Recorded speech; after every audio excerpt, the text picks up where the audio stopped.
last night. Cam Ward, first overall to the Titans, was not a surprise. The Giants trading up to draft Jackson Dart was a surprise, but it's just the second time in the last 10 years where only one quarterback went before pick 25. Here's a warning from Louis Riddick about passing on Sanders.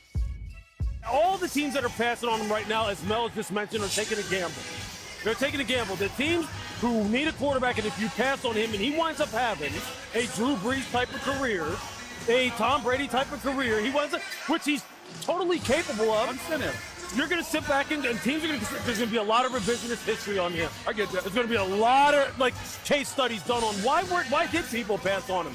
Was it because they thought he was cocky? Was it because of his dad? Was it because he was too brat? All the other nonsense that you hear.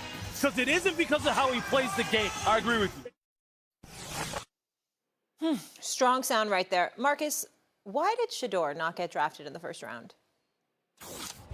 Because 32 teams didn't think he was good enough to get drafted in the first round. And some teams didn't need a quarterback. Some teams thought other positions were more valuable. And here's the thing, and I said this earlier today, man.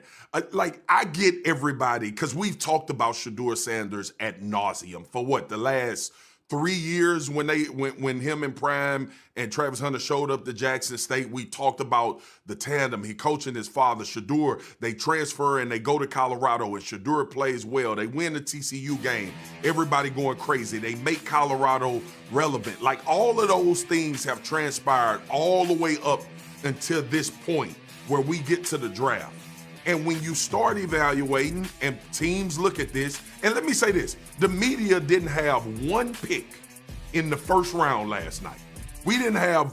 Nobody called us to ask us, should they take Shedeur or should they take Cam Ward or should they trade up to get Travis Hunter? Nobody did that.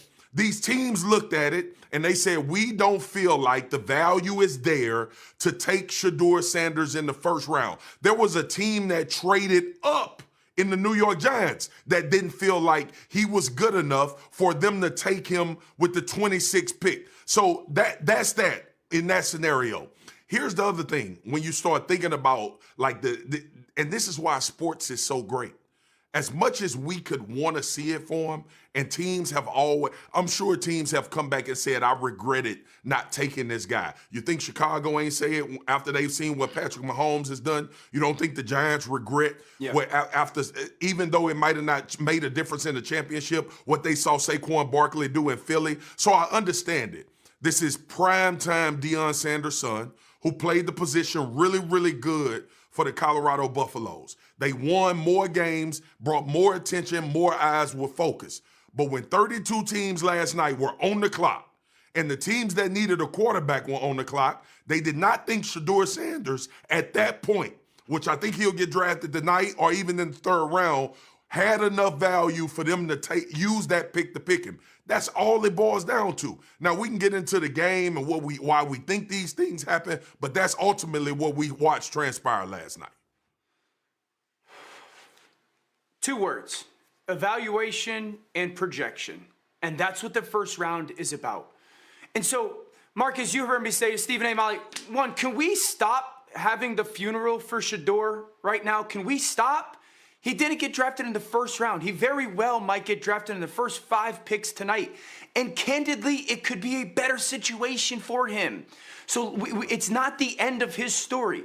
Marcus and I were watching the draft last night with MK and a couple other people, and we're sitting there, and the reality set in of it did kind of stink, because what should be a celebratory story and really cool and inspiring story has turned into this negative narrative and this somber thing. And I'm sure there's a downtrodden feeling about it in the Sanders family. I'm sure it is, because it is a great story. The journey of him and his dad together, it is, and hopefully tonight they'll get to celebrate that, okay?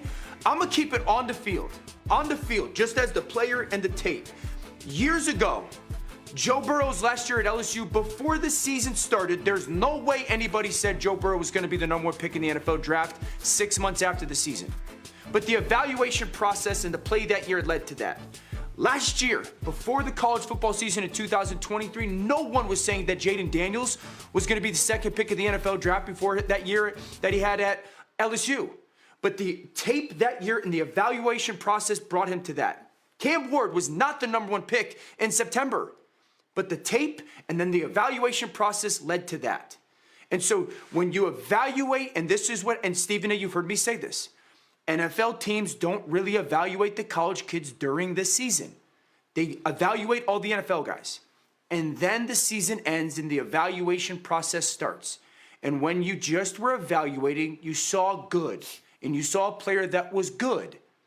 And teams decided that they didn't believe that the evaluation was worthy of a first-round pick, nor the projection of what he would be was worthy of a first-round pick. That's just where they are. Maybe he'll go 37 to the Raiders tonight.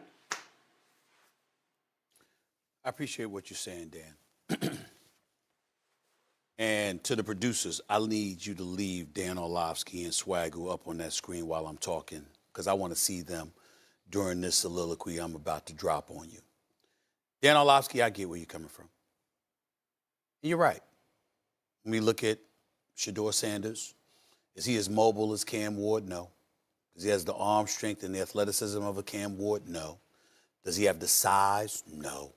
He doesn't have those things. They talked about him having the accuracy as a passer en route to throwing for over 4,000 yards and throwing 37 touchdowns and 10 interceptions. They talked about his toughness because he stood in the pocket and took 94 sacks over his 2 seasons in Colorado. They talked about his poise. They talked about that it factor that he has, particularly when you consider who his dad is and how great of a player and athlete his dad was, and they pointed to that. And they pointed to all those intangibles. Dan Orlovsky, Swagoo, y'all know this better than me.